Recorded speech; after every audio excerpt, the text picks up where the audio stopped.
Olá! Oi, gente, desculpa a demora, mas sim, a gente voltou com o nosso canal ID Kids. Demorou um pouco, se passaram 4 meses, mas a gente já voltou com vocês com muita novidade. Qual é a novidade? Uma é que a gente comprou essa Bíblia em quadrinho muito linda. As ilustrações dela são muito bonitas. E a gente vai deixar o link aqui embaixo nos comentários. E a segunda coisa muito legal é que ela tá banguela. Temos uma banguelinha agora, né? Vovó A gente sem demorou, ideia. mas a gente fez um compromisso agora que toda sexta-feira à noite vamos gravar um vídeo para lançar pro canal, tá? Esse tempo voou. Quando a gente for olhar agora, vimos que já passaram 4 meses. E a gente promete que não vai deixar mais isso acontecer. Todo mundo cobrando os vídeos, né? Os colegas da escola. Meu amigo Davi Hoff, Não vai obrigada ver por acompanhar o computador. canal. Quem mais falou também hoje? O Gabriel. Várias pessoas cobraram Gabriel justamente Levi. hoje, perguntando. O pessoal, a Radassa, o pessoal lá de Curitiba. de Curitiba também São nossos cobrando. amigos. Então a gente vai dar continuidade ao nosso Orações em Família. A Bíblia E agora é a nossa gente melhor também amiga. E a gente também vai usar essa daqui, que é a Bíblia em ação, que é a Bíblia em quadrinhos. Isso, mas hoje a gente vai continuar esse aqui. E estamos no episódio 7. Da 7ª semana que a gente já faz. Isso, vamos começar então fazendo uma oração? Sim, Quem quer orar? eu. Pode ser ela, então. Então vamos orar para Deus abençoar a nossa live. Senhor Deus, obrigada por essa noite. Obrigada que a gente teve um dia de escola muito bom. Obrigada por tudo. Em nome de Jesus, amém. Amém, amém. Então, o tema da live de hoje, do estudo de hoje é para sempre e sempre. Vamos ler? Então, Pietra hoje vai ler o versículo a ser memorizado. Agora já tá Bem bonito, vamos lá. bem bonitão, né? Lembrem disto, Deus. Estou com vocês todos os dias até o fim dos tempos. Mateus 28, 20. Muito bem! Essa tá na versão da linguagem de hoje. Mateus 28, 20. Lembrem-se disto. Eu estou com vocês todos os dias até o fim dos tempos. Que promessa maravilhosa, hein?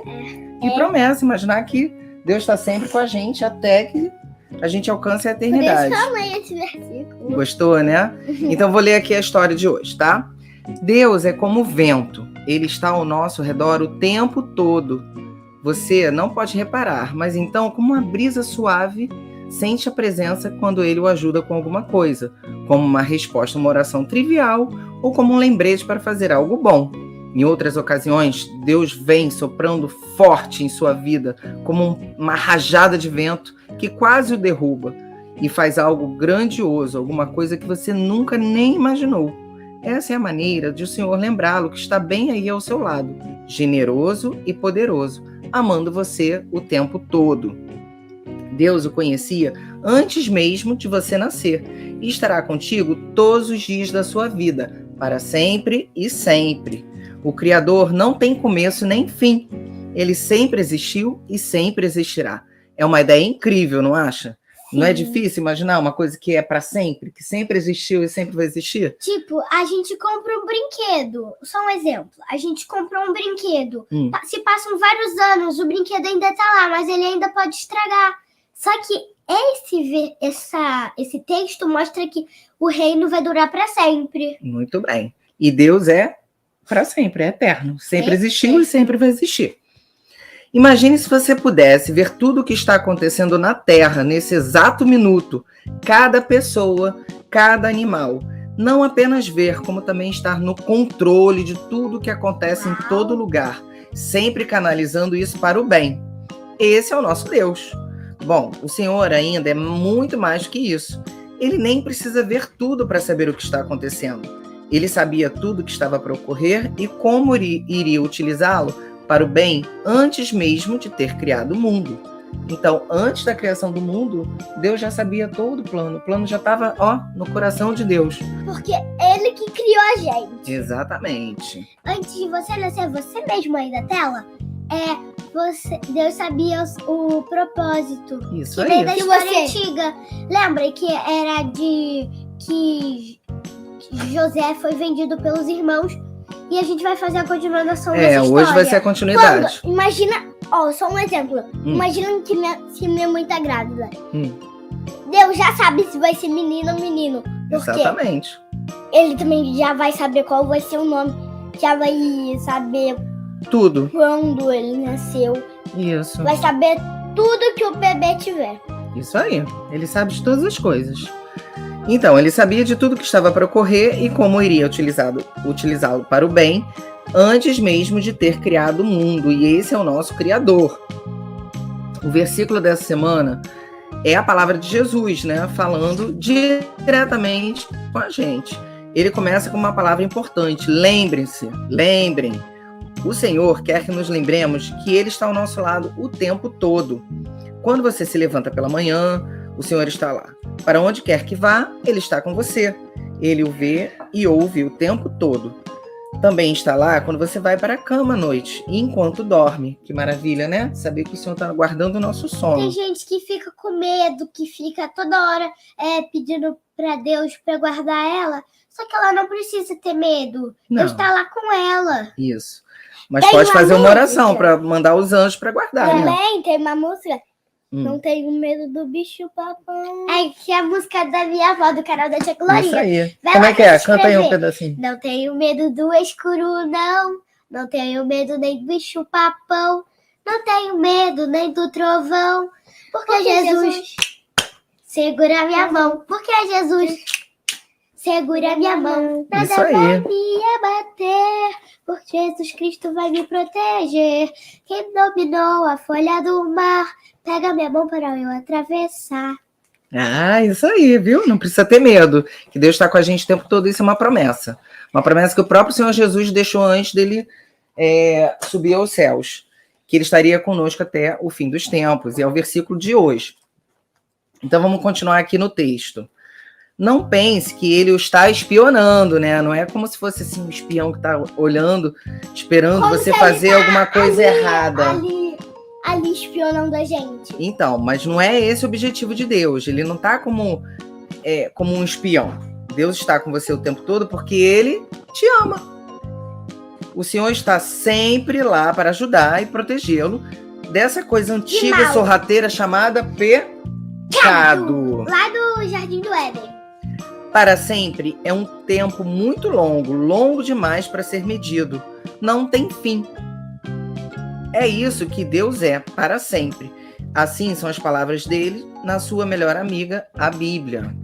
E é com esse sentimento, sabendo que Deus tem essa promessa para a gente, está conosco para sempre, até a gente alcançar o reino, a eternidade, que a gente vai fazer algumas perguntas. Há algo de que você não goste no fato de Deus estar em todos os lugares? Alguma coisa que você acha assim, eu não queria que Deus estivesse em todos os lugares, não. Quando a gente está no banheiro. Mas Deus está lá também. Não, sentimentos que eu não gosto. Não é sentimento. É assim, você acha que tem alguma coisa ruim de Deus estar em todos os lugares? Sim, tomando banho. Mas não precisa ter vergonha de Deus. A gente só sente essa noção de vergonha por causa do pecado, lembra? Senão a gente, tudo bem. Eu acho bom Deus estar em todos os lugares. E aqui, agora é você que pergunta.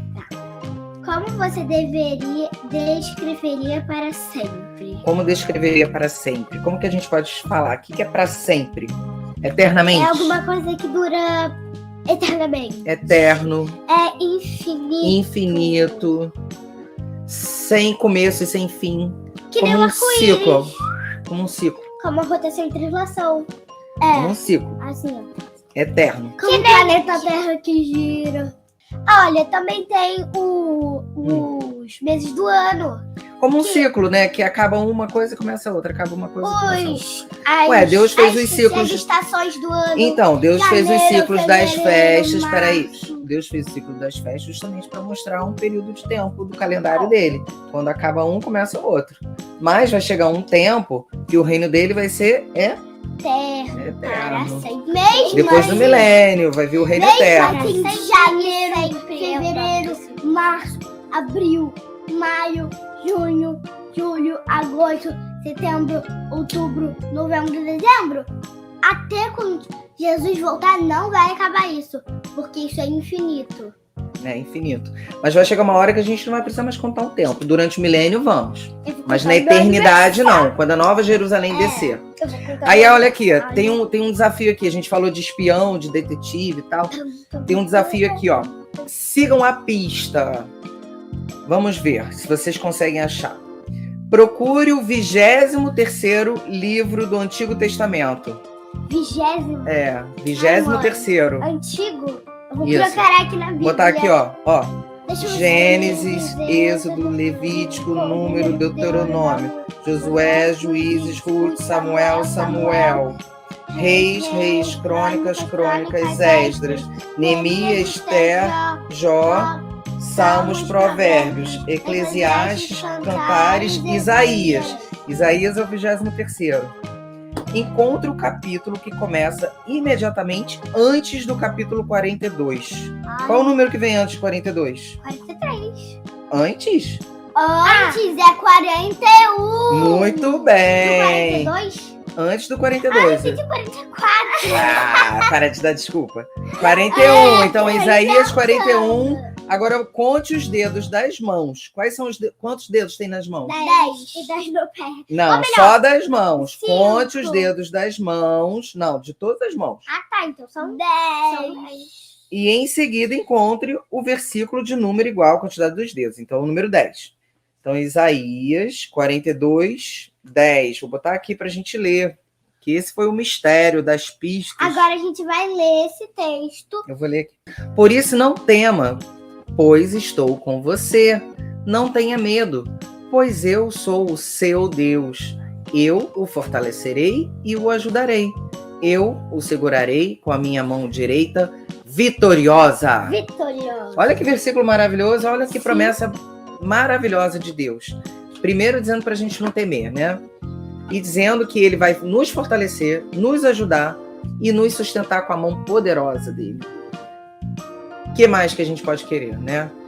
Estamos passando por momentos difíceis no nosso país, mas esse versículo também nos ajuda a enfrentar todos os desafios que virão, e a gente sabe que coisas piores ainda vão vir, né?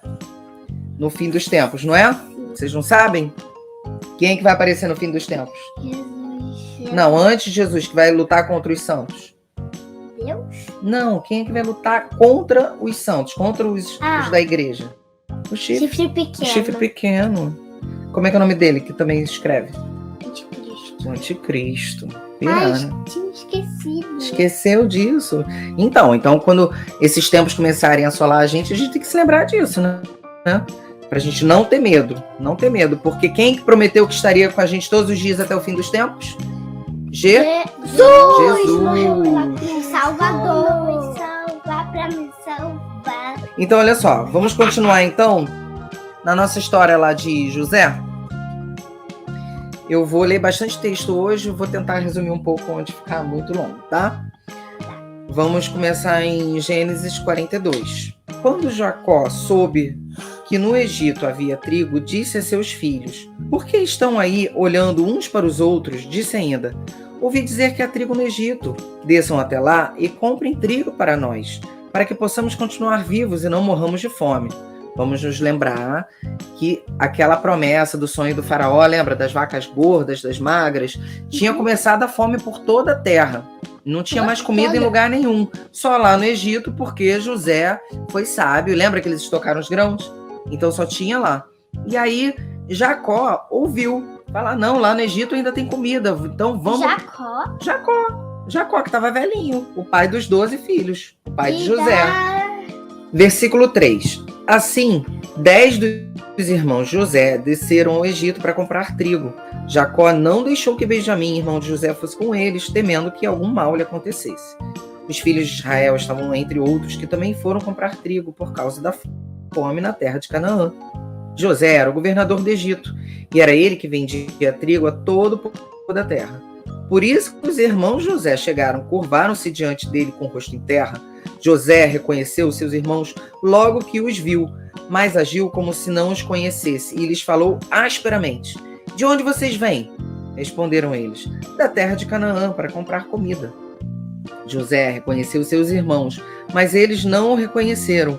Lembrou-se então dos sonhos que tivera a respeito deles e lhes disse: Vocês são espiões, vieram para ver onde nossa terra está desprotegida. Eles responderam: Não, meu senhor, teus servos vieram comprar comida. Todos nós somos filhos do mesmo pai. Teus servos são homens honestos, não espiões. Mas José insistiu: Não, vocês vieram ver onde a nossa terra está desprotegida. E eles disseram: Teus servos eram 12 irmãos, todos filhos do mesmo pai, na terra de Canaã. O caçula está agora em casa com o pai, e o outro já morreu. Quer dizer, estavam falando do próprio José, né? Imagina, eles não reconhecendo José, e José sabendo que eram eles. José tornou a afirmar: É como lhes falei, vocês são espiões, vocês serão postos à prova. Juro pela vida do faraó que vocês não sairão daqui enquanto o seu irmão caçula não vier para cá. Mandem algum de vocês buscar o seu irmão, enquanto os demais aguardam presos. Assim ficará provado se as suas palavras não são verdadeiras ou não. Se não forem, juro pela vida do faraó que ficará confirmado que vocês são espiões. E os deixou presos 3 dias. No terceiro dia, José lhes disse: Eu tenho temor de Deus. Se querem salvar a sua vida, façam o seguinte: se vocês são homens honestos, deixem um dos seus irmãos aqui na prisão, enquanto os demais voltam, levando trigo para matar a fome das suas famílias. Tragam-me, porém, o seu irmão caçula, para que se comprovem as suas palavras, e vocês não tenham que morrer. Eles se prontificaram a fazer isso, e disseram uns aos outros: Certamente estamos sendo punidos pelo que fizemos a nosso irmão. Vimos como ele estava angustiado quando nos implorava por sua vida, mas não lhes demos ouvido. Agora, por isso nos sobreveio esta angústia. Rúben respondeu: Eu não lhes disse que não maltratassem o menino, mas vocês não quiseram me ouvir. Agora teremos que prestar contas do seu sangue. Quer dizer, eles estavam imaginando que todo aquele castigo estava vindo sobre eles, porque eles tinham vendido o irmão deles como escravo. E eles não fazem. Até queria proteger José. E eles não fazem nem ideia que aquele homem que estava lá responsável pela venda do trigo era o próprio José. Eles, porém, não sabiam que José podia compreendê-los, pois lhe falava por meio de uma intérprete. Quer dizer, eles ainda estavam falando na própria língua e José já estava falando na língua do Egito. Nisso, José retirou-se e começou a chorar, mas logo depois voltou e conversou de novo com eles. Então escolheu Simeão e mandou acorrentá-lo diante deles. Em seguida, José deu ordem para que enchessem de trigo as suas bagagens, devolvessem a prata de cada um deles, colocando-os nas bagagens, e lhes dessem mantimentos para a viagem. E assim foi feito. Quer dizer, ele deu a comida para eles levarem, não aceitou o dinheiro que eles iam comprar, botou o dinheiro de volta e ainda deu mantimento para eles voltarem de volta lá para a terra de Canaã. Porque ele achou que poderia ser só de... Não, ele foi bondoso com eles, entendeu? Ele estava armando uma situação para rever o irmão, lembra? Tudo que ele queria era rever Benjamim. Por quê? Porque era o irmão dele. Mas todos não eram irmãos? Mas era o irmão da Raquel. Lembra? O filho da Raquel, o irmão mesmo, da mesma mãe. Eles lhe puseram a carga de trigo sobre os seus jumentos e partiram. No lugar onde pararam para pernoitar, um deles abriu a bagagem para pegar forragem para o seu jumento e viu a prata na boca da bagagem e disse a seus irmãos: Devolveram-me a prata, está em minha bagagem. Tomados de pavor em seu coração e tremendo, disseram uns aos outros: Que é isso que Deus fez conosco? Ao chegarem à casa de seu pai Jacó, na terra de Canaã, relataram tudo o que lhes acontecera, dizendo: O homem que governa aquele país falou asperamente conosco e nos tratou como espiões. Mas nós lhe asseguramos que somos homens honestos e não espiões. Dissemos também que éramos 12 irmãos, filhos do mesmo pai, e que um já havia morrido e que o caçula estava com nosso pai em Canaã. Então o homem que governa aquele país nos disse: Vejamos se vocês são honestos. Um dos seus irmãos ficará comigo e os outros poderão voltar e levar mantimentos para matar a fome das suas famílias. Trago-me, porém, o seu irmão caçula, para que eu comprove que vocês não são espiões, mas sim homens honestos. Então lhes devolverei o irmão e os autorizarei a fazer negócios nesta terra. Ao esvaziarem as bagagens, dentro da bagagem de cada um estava a sua bolsa cheia de prata. Quando eles e seu pai viram as bolsas cheias de prata, ficaram com medo. E disse-lhes seu pai Jacó: Vocês estão tirando meus filhos de mim. Já fiquei sem José, agora sem Simeão, e ainda querem levar Benjamim? Tudo está contra mim. Então Rúben disse ao pai: pode matar meus 2 filhos se eu não o trouxer de volta. Deixa os meus cuidados e eu o trarei. Rubem era o mais velho, né? Mas o pai respondeu: meu filho não descerá com vocês. Seu irmão está morto e ele é o único que resta. Se qualquer mal lhe acontecer na viagem que estão por fazer, vocês farão meus cabelos brancos descer à sepultura com tristeza. Ou seja, falando, se o Benjamim morrer, também acontecer alguma coisa com ele, eu vou morrer de tristeza. Olha que drama, olha o drama que estava acontecendo, né? Então, aí o que acontece? No capítulo 43, eles conseguem convencer o pai a enviar o Benjamim e que eles tomariam conta dele, tá? E nisso eles partem todos de volta para a terra do Egito. Decidem levar mais dinheiro para comprar e se prostrar mais aos pés daquele homem, né, que era o negociante, no caso José. No versículo 15. Então os homens desceram ao Egito, levando presente em prata, em dobro e Benjamim, e foram à presença de José.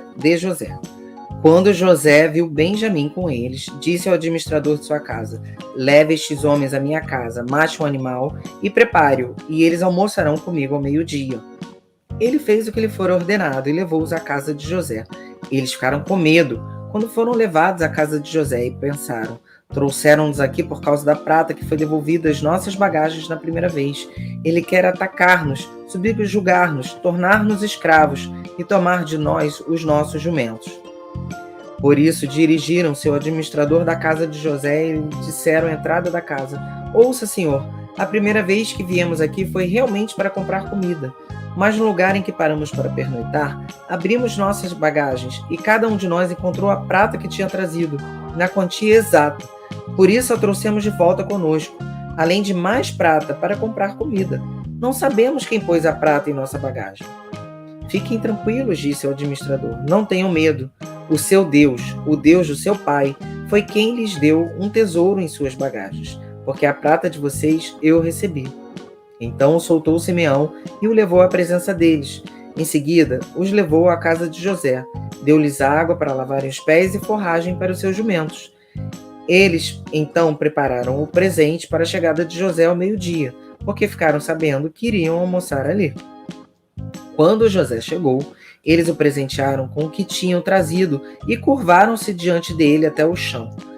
Ele, então, lhes perguntou como passavam e disse em seguida: como vai o pai de vocês, o homem idoso de quem me falaram? Ainda está vivo? Eles responderam: teu servo, nosso pai, ainda vive e passa bem, e se curvaram para prestar-lhe honra. Olhando ao redor e vendo seu irmão Benjamim, filho de sua mãe, José perguntou: é este o irmão caçula de quem me falaram? E acrescentou: Deus lhe conceda graça, meu filho. Profundamente emocionado por causa de seu irmão, José apressou-se em sair à procura de um lugar para chorar. E entrando em seu quarto, chorou. Depois de lavar o rosto, saiu e, controlando-se, disse: sirvam comida. Serviram a ele em separado de seus irmãos e também dos egípcios que comiam com ele, porque os egípcios não podiam comer com os hebreus, pois era sacrilégio para eles. Seus irmãos foram colocados à mesa. Como assim, sacrilégio? Era como se estivesse ofendendo o que eles consideravam sagrado, os deuses egípcios. Eles não aceitavam se misturar. Seus irmãos foram colocados à mesa perante ele por ordem de idade, do mais velho ao mais moço, e olhavam perplexos uns para os outros. Então lhes serviram da comida da mesa de José, e a porção de Benjamim era 5 vezes maior do que a dos outros. E eles festejaram e beberam à vontade. Como assim, a de Benjamim era maior? Botou mais comida para Benjamim, que era o irmão preferido, né? E aí o que acontece? Quando o José manda eles de volta, ele arma um plano. Ele pega a sua taça de prata e manda botar na bagagem do Benjamim. E quando eles estão se despedindo, né, com a comida, com os mantimentos que eles tinham comprado, o soldado dele vai lá e acha aquela taça. E aí eles falam: o que vocês fizeram? Me pagaram, né, o mal, o bem com o mal? E eles falam: não, imagina. Ele fala: não, roubaram minha taça. Então, com quem tiver a taça, você pode punir. E com quem estava a taça? Benjamim. Com Benjamim. O irmão dele. Aí eu vou ler aqui do versículo 44, do capítulo 44, versículo 11. Cada um deles descarregou depressa sua bagagem e abriu-a. O administrador começou então a busca, desde a bagagem do mais velho até a do mais novo, e a taça foi encontrada na bagagem de Benjamim. Diante disso, eles rasgaram seus vestes e em seguida todos puseram a carga de novo em seus jumentos e retornaram à cidade. Quando Judá e seus irmãos chegaram à casa de José, ele ainda estava lá. Então eles se lançaram ao chão perante ele, e José lhes perguntou: "O que foi que vocês fizeram? Vocês não sabem que um homem como eu tem poder para adivinhar?" Respondeu Judá: "O que diremos a meu senhor? Como podemos falar? Como podemos provar nossa inocência? Deus trouxe à luz a culpa dos teus servos. Agora somos escravos do meu senhor, como também aquele que foi encontrado com a taça." Versículo 17. Disse, porém, José: "Longe de mim fazer tal coisa. Somente aquele que foi encontrado com a taça será meu escravo. Os demais podem voltar em paz para a casa de seu pai." Você vê que ele tinha um plano, né, de pegar Benjamim, especificamente o seu irmão. Mas o Benjamim não era mais novo? Era o mais novo, só que ele botou de propósito na bagagem do Benjamim, que era o irmão da mesma mãe. O irmão da mãe dele. Mas por que? Filho da mãe dele, isso que eu quis dizer. Então, era o que ele estava no coração. Você vai ver. Você não lembra o que vai acontecer? Então Judá dirigiu-se a ele dizendo: "Por favor, meu senhor, permite-me dizer-te uma palavra. Não se acenda a tua ira contra o teu servo, embora sejas igual ao próprio faraó." Meu senhor perguntou a estes servos se ainda tínhamos pai e algum outro irmão. Nós respondemos: temos um pai já idoso, cujo filho caçula nasceu-lhe em sua velhice. O irmão deste já morreu, e ele é o único filho da mesma mãe que restou, e seu pai o ama muito. Então disseste aos teus servos que o trouxessem a ti, para que os teus olhos pudessem vê-lo. E nós respondemos a meu senhor que o jovem não poderia deixar o seu pai, pois caso o fizesse, seu pai morreria.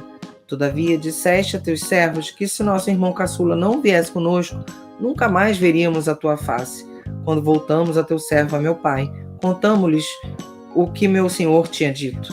Quando o nosso pai nos mandou voltar para comprar um pouco mais de comida, nós lhes dissemos: só poderemos voltar lá se nosso irmão caçula for conosco, pois não poderemos ver a face daquele homem, a não ser que nosso irmão caçula esteja conosco. Teu servo, meu pai, disse: vocês sabem que minha mulher me deu apenas 2 filhos, um deles se foi. E eu disse: com certeza foi despedaçado, e até hoje nunca mais o vi. Se vocês também levarem este de mim, e algum mal lhe acontecer, a tristeza que me causarão fará com que os meus cabelos brancos desçam à sepultura. Agora, pois, se eu voltar a teu servo, meu pai, sem levar o jovem conosco, logo que meu pai, que é tão apegado a ele, perceber que o jovem não está conosco, morrerá. Teus servos farão seu velho pai descer os seus cabelos brancos à sepultura com tristeza. Além disso, teu servo garantiu a segurança do jovem a seu pai, dizendo: se eu não lhe trouxer de volta, suportarei esta culpa diante de ti pelo resto da minha vida.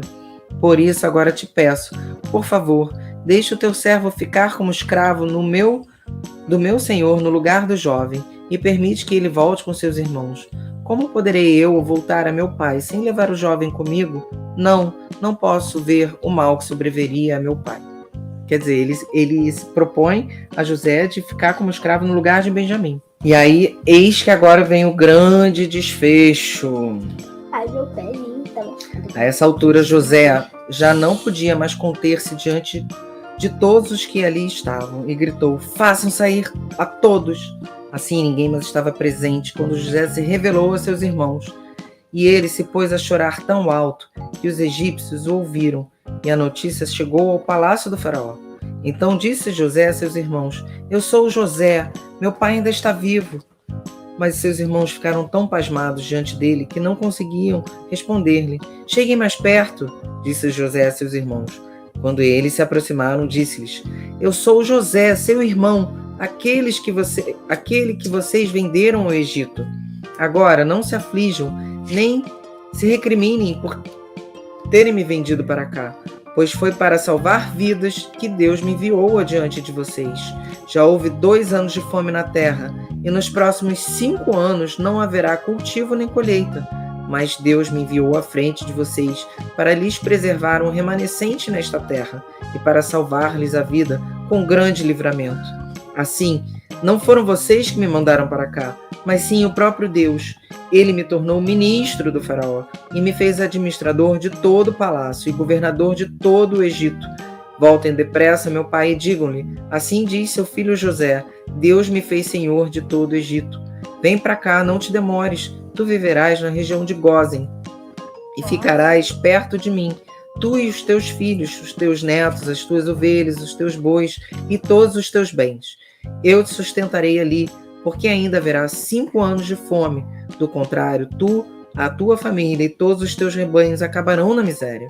Vocês estão vendo com os seus próprios olhos, e meu irmão Benjamim também, que realmente sou eu que estou falando com vocês.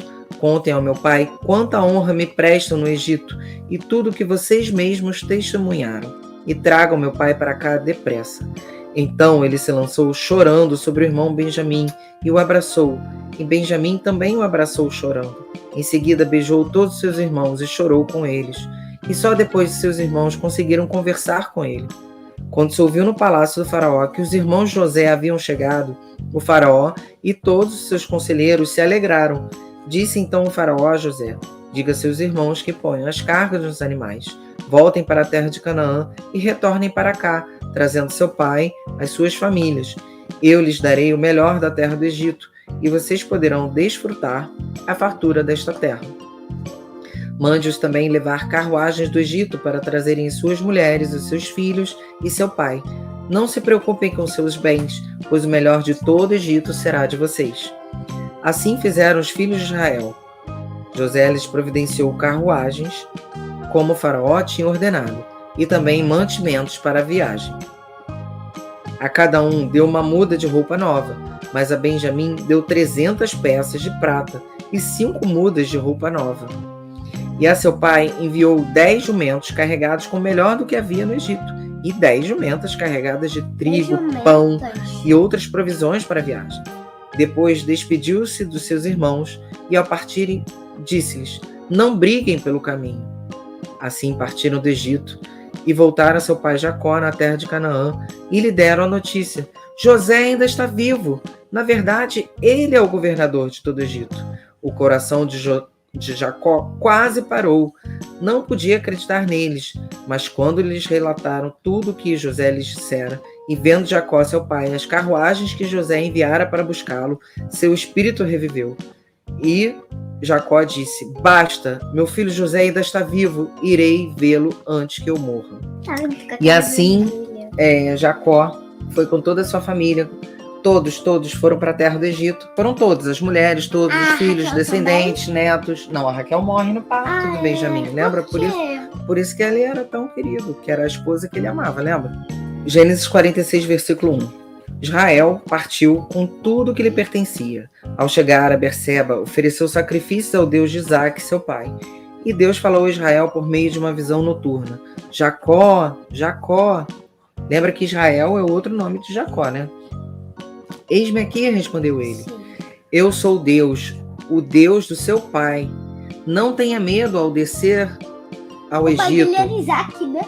porque lá farei de você uma grande nação. Eu mesmo descerei ao Egito com você, e certamente o trarei de volta, e a mão de José fechará os seus olhos. Então Jacó partiu de Berseba. Os filhos de Israel levaram seu pai Jacó, seus filhos, as suas mulheres nas carruagens que o faraó tinha enviado. Também levaram os seus rebanhos e os bens que tinham adquirido em Canaã. Assim foi Jacó para o Egito com toda a sua descendência. Levou consigo para o Egito seus filhos, seus netos, suas filhas, netas, isto é, todos os seus descendentes. Versículo 26. Todos os que foram para o Egito com Jacó, todos os seus descendentes, sem contar as mulheres e seus filhos, totalizaram 66 pessoas, com mais os 2 filhos que nasceram a José no Egito. Os membros da família de Jacó que foram para o Egito chegaram a 70. E você vê que a partir dessa promessa de com apenas 70 membros, vai se formar uma grande nação, uma grande nação. Eu só quero que vocês pensem o seguinte, olha que história fantástica, que parece um filme, né? Que Presta demora atenção. ainda só pra aprender coisa de Deus. Sim, mas presta atenção, olha como é que Deus agiu. E ainda Com ajuda. 12 filhos, um preferido pelo pai que tinha lá aquela túnica, os irmãos com inveja, vendem ele fica preso, lembra? Aí ele interpreta os sonhos, aí Faraó constitui ele como governador de todo o Egito. E aí vem a fome, como realmente o sonho de Faraó dizia, eles conseguem se manter. Os irmãos vão até ele. E aquele sonho que ele teve lá no início, do pai se prostrando, lembra? O sol, a luz se prostrando, os feixes, lembra? Se cumpre nesse momento. Pelo um plano, um propósito de Deus, como ele mesmo entende.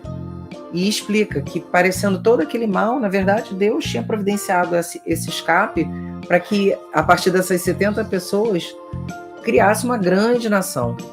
E como a gente comentou aqui, né, de Judá, a partir da tribo de Judá, quem é que vai nascer? Quem é o leão da tribo de Judá? Jesus vai vir dessa família. Então, assim, a família Por isso que eu sempre de falo Jacó... leão de Judá. Isso, a família de Jacó não podia morrer de fome lá na terra de Canaã. Você percebe que Deus está providenciando o escape para eles? Entendeu? E agora vamos ler aqui, então. Gênesis 50, versículo 15. Vendo os irmãos de José que seu pai havia morrido, disseram: e se José tiver rancor contra nós e resolver retribuir todo o mal que lhe causamos? Então mandaram um recado a José, dizendo: antes de morrer, teu pai nos ordenou que te disséssemos o seguinte: peço-lhe que perdoe os erros e pecados de seus irmãos, que o trataram com tanta maldade. Agora, pois, perdoa os pecados dos servos do Deus do teu pai. Quando recebeu o recado, José chorou. Depois vieram seus irmãos, prostraram-se diante deles e disseram: aqui estamos, somos teus escravos. José, porém, lhes disse: não tenham medo, estaria eu no lugar de Deus? Vocês planejaram mal contra mim, mas Deus o tornou em bem, para que hoje fosse preservada a vida de muitos. Por isso, não tenham medo, eu sustentarei vocês e os seus filhos. E assim os tranquilizou e lhes falou amavelmente. Entendido? Sim. Então, Agora... mesmo depois de Jacó ter morrido, dá licença. Mesmo depois de Jacó ter morrido, os irmãos continuaram com medo, achando que ele estava lá tratando bem os irmãos só por causa do pai, em consideração ao pai. Mas ele promete que ele não faria mal nenhum aos irmãos. Então, como desafio semanal, para a gente terminar, é o seguinte: Deus promete ajudá-lo e lhe dar forças. Ele diz para você que para nunca ter medo, porque ele está sempre com você. Seu desafio desta semana é procurar pistas de que o Senhor está sempre com você o tempo todo. Imagine que você é um detetive. Trabalhe sozinho ou em grupo para ver quantas formas consegue encontrar para provar que Deus está ao seu lado. Depois reúna a família e converse sobre isso. Quem encontrou o maior número de pistas? Quem achou a pista mais incomum? Façam uma oração juntos e agradeçam a Deus pela presença dele em suas vidas. Esse vai ser o desafio para vocês praticarem durante a semana. Então, o que a gente conclui hoje com a live de hoje? Temos certeza de que Deus está conosco agora e para sempre. Vamos nos pedir, então? Vamos nos pedir. Levanta. Então, tchau, gente. Até o próximo vídeo. Semana que vem, na sexta. Acompanha. Peraí. A nossa meta de likes, a gente quer que vocês consigam bater 10 mil likes só pra esse vídeo. Que isso? 10 mil likes. Vamos tentar. Se Deus quiser. Um beijão.